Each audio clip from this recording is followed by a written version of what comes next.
جہنم کی طرف کون لوگ بھیجے جائیں گے؟ قیامت میں گواہ کون افراد ہوں گے؟ کیا قیامت میں انسان کے بدن کے اعضاء بھی اس کے فائدے میں گواہی دیں گے؟ ان سوالات کے جوابات کو جانتے ہیں آج کے اس ایپیسوڈ میں۔ اعوذ باللہ من الشیطان الرجیم، بسم اللہ الرحمن الرحیم۔ ناظرین کرام السلام علیکم۔ سبیل القرآن کے اس تفسیری پروگرام میں ایک بار پھر ہم آپ کو خوش آمدید کہتے ہیں۔ آج ہم سورہ فصلت کی 5 آیتوں کی تفسیر کو لے کر حاضر ہوئے ہیں۔ تو آئیے سب سے پہلے آیت نمبر 19 اور 20 کی تفسیر کو جاننے کے لیے اس کی تلاوت اور ترجمے کو غور سے سنتے ہیں۔ کتاب انزلناه الیک مبارک لیدبروا آیاته ولیتذکر اولو الالباب۔ بسم اللہ الرحمن الرحیم۔ وَيَوْمَ يُحْشَرُ أَعْدَاءُ اللَّهِ إِلَى النَّارِ فَهُمْ يُوزَعُونَ حَتَّى إِذَا مَا جَاءُوهَا شَهِدَ عَلَيْهِمْ سَمْعُهُمْ وَأَبْصَارُهُمْ وَجُلُودُهُمْ بِمَا كَانُوا يَعْمَلُونَ۔ اور جس دن خدا کے دشمن دوزخ کی طرف ہکائے جائیں گے تو یہ لوگ ترتیب وار کھڑے کیے جائیں گے، یہاں تک کہ جب سب کے سب جہنم کے پاس جائیں گے تو ان کے کان اور ان کی آنکھیں اور ان کے گوشت پوست ان کے خلاف، ان کے مقابلے میں ان کی کارستانیوں کی گواہی دیں گے۔ ناظرین، پروردگار عالم نے اپنے بندگان خاص کے لیے ان 2 آیات میں صرف ایک نقطہ رکھا ہوا ہے۔ آئیے اس ایک نقطے کو جان لیتے ہیں۔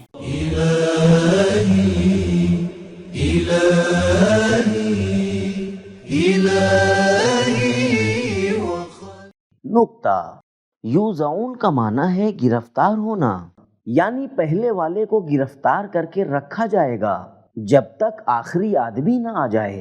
اس کے بعد سب کو جہنم کی طرف روانہ کیا جائے گا اور الگ الگ بانٹ دیا جائے گا۔ ناظرین، یہ تھا ان آیات کا بہترین نقطہ۔ اب ان آیات کے بہترین پیغام کو بھی جانتے ہیں۔ کتاب انزلناه الیک مبارک لیدبروا۔ پیغام نمبر 1، قیامت کے مناظر کو بیان کرنا ڈرانے اور تربیت کرنے کا ذریعہ ہے۔ اللہ نے اپنے نبی کو حکم دیا کہ وہ ایسے دن کو لوگوں کو یاد دلائیں۔ نمبر 2، جہنم کی طرف وہی لوگ روانہ کیے جائیں گے جن کی اللہ اور اس کے دین سے دشمنی ثابت ہو۔ نمبر 3، انسان کفر اور ہٹ دھرمی کی وجہ سے اللہ کا دشمن بن جاتا ہے۔ نمبر 4، کافروں کو دنیاوی عذاب کا مزہ چکھنے کے ساتھ ساتھ آخرت میں بھی عذاب ملے گا۔ نمبر 5، جہنمیوں کو الگ ہونے اور جہنم کے راستے سے بھاگنے سے روکا جائے گا۔ نمبر 6، انسان کے بدن کے اعضاء ان کے اعمال سے باخبر ہیں، کیونکہ اگر وہ باخبر نہ ہوں تو قیامت میں گواہی نہیں دے سکتے۔ نمبر 7، معاد جسمانی ہے۔ ناظرین، اب آیت نمبر 21 کی تفسیر کو جاننے کے لیے سب سے پہلے اس کی تلاوت اور ترجمے کو غور سے سنتے ہیں۔ وَقَالُوا لِجُلُودِهِمْ لِمَ شَهِدتُّمْ عَلَيْنَا قَالُوا أَنطَقَنَا اللَّهُ الَّذِي أَنطَقَ كُلَّ شَيْءٍ وَهُوَ خَلَقَكُمْ أَوَّلَ مَرَّةٍ وَإِلَيْهِ تُرْجَعُونَ۔ اور یہ لوگ اپنے اعضاء سے کہیں گے کہ تم نے ہمارے خلاف کیوں گواہی دی؟ تو وہ جواب دیں گے کہ جس خدا نے ہر چیز کو گویا کیا اسی نے ہم کو اپنی قدرت سے گویا کیا، اور اس نے تم کو پہلی بار پیدا کیا تھا اور آخر اسی کی طرف تم لوگ لوٹائے جاؤ گے۔ ناظرین، پروردگار عالم نے اس آیت میں بھی کچھ خاص نقطے رکھے ہوئے ہیں۔ آئیے ان خاص نقطوں کو جانتے ہیں۔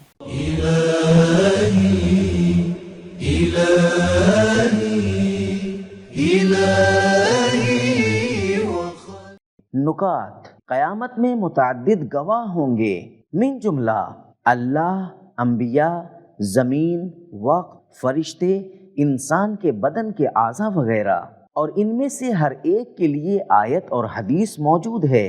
دنیا بھی ایک طرح سے بولتی ہے انطق کل شیء، اللہ جہنم کے بارے میں فرماتا ہے تقولو حل من مزید، سورہ قاف آیت نمبر 30، یعنی جہنم کہے گی کیا اور بھی گناہگار ہیں؟ اور زمین و آسمان کے بارے میں فرمایا قالتا اتینا طائعین، سورہ فصلت آیت نمبر 11، ہم خوشی خوشی تیرے پاس حاضر ہیں۔ ناظرین، ہم نے ان آیات کے خاص نکات کو جان لیا ہے، اب ان آیات کے پیغام کو بھی جان لیتے ہیں۔ کتاب انزلناه الیک مبارک لیدبروا۔ پیغام نمبر 1، قیامت میں انسان اپنے آپ سے لڑے گا۔ نمبر 2، ان گناہوں کی رسوائی شاید زیادہ ہے جو بدن کے چمڑے سے انجام دیے جاتے ہیں۔ فرمایا وقالوا لجلودہم، یہ نہیں فرمایا قالوا لابصارہم۔ نمبر 3، قیامت میں بدن کے اعضاء صرف انسان کے خلاف گواہی دیں گے، اس کے فائدے کی گواہی نہیں دیں گے۔ قرآن مجید میں جہاں بھی بدن کے اعضاء کی گواہی کی بات کی گئی ہے وہ گناہوں کے بارے میں ہی ہے۔ نمبر 4، کفار گناہ کو تو قبول کر لیں گے لیکن اپنے بدن کے اعضاء کی گواہی پر ناراض ہوں گے۔ نمبر 5، گواہی دینا اور بولنا اعضائے بدن کے انسان کے اعمال سے باخبر ہونے کی علامت ہے۔ نمبر 6، جو پیدا کرنے کی قدرت رکھتا ہے وہ گویا کرنے کی بھی قدرت رکھتا ہے۔ نمبر 7، ابتدائی تخلیق معاد کے ممکن ہونے کی بہترین دلیل ہے۔ ناظرین، اب اس ایپیسوڈ کی آخری 2 آیتوں کی تفسیر کو جاننے کے لیے سب سے پہلے ان کی تلاوت اور ترجمے کو غور سے سنتے ہیں۔ وما كنتم تستترون أن يشهد عليكم سمعكم ولا أبصاركم ولا جلودكم ولكن ظننتم أن الله لا يعلم كثيرا مما تعملون وَذَلِكُمْ ظَنُّكُمُ الَّذِي ظَنَنْتُمْ بِرَبِّكُمْ أَرْدَاكُمْ فَأَصْبَحْتُمْ مِنَ الْخَاسِرِينَ۔ اور تمہاری تو یہ حالت تھی کہ تم لوگ اس خیال سے اپنے گناہوں کی پردہ داری بھی تو نہیں کرتے تھے کہ تمہارے کان اور تمہاری آنکھیں اور تمہارے اعضاء تمہارے برخلاف گواہی دیں گے، بلکہ تم تو اس خیال میں بھولے ہوئے تھے کہ خدا کو تمہارے بہت سے کاموں کی خبر ہی نہیں، اور تمہاری اس بدخیالی نے جو تم اپنے پروردگار کے بارے میں رکھتے تھے تمہیں تباہ کر چھوڑا، آخر تم گھاٹے میں رہے۔ اب ان آیات کے بہترین پیغام پر بھی روشنی ڈال لیتے ہیں۔ کتاب انزلناه الیک مبارک لیدبروا۔ پیغام نمبر 1، گناہگار لوگ اپنے بدن کے اعضاء کی گواہی سے غافل ہیں، اسی لیے گناہ کرنے کی جرأت کرتے ہیں۔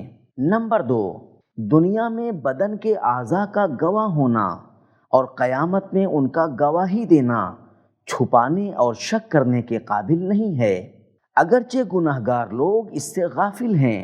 نمبر 3، اس بات کا ایمان کہ ہم اللہ کے حضور میں ہیں، یہ انسان کی ہدایت اور اس کے کمال کا سب سے اہم سبب ہے۔ نمبر 4، دلیل اور اللہ سے مدد مانگنے کے ذریعے اپنے عقیدے کو مضبوط اور صاف بنائیں اور اللہ کی بنسبت ہر طرح کے برے گمان کو دور کریں۔ نمبر 5، جو ہمارا پالنے والا ہے اسی کی بنسبت برا گمان رکھنا بہت بری چیز ہے۔ نمبر 6، اللہ کے بارے میں غلط نظریہ رکھنا انسان کے گھاٹے اور نقصان کی جڑ ہے۔ نمبر 7، اعتقادی مسائل میں وہم و گمان کی کوئی اہمیت نہیں ہوتی۔ تو ناظرین، آج کے ایپیسوڈ میں ہم نے جانا کہ جہنم میں وہی لوگ روانہ کیے جائیں گے جن کی دشمنی خدا اور اس کے دین سے ثابت ہو، اور قیامت میں متعدد گواہ ہوں گے جیسے اللہ، انبیاء، فرشتے، زمین، وقت اور انسان کے بدن کے اعضاء وغیرہ۔ یہ تھا ہمارا آج کا ایپیسوڈ، ملتے ہیں اگلے ایپیسوڈ میں، تب تک کے لیے شکریہ، خدا حافظ۔ سبیل قرآن، قرآنی سماج کی پہچان۔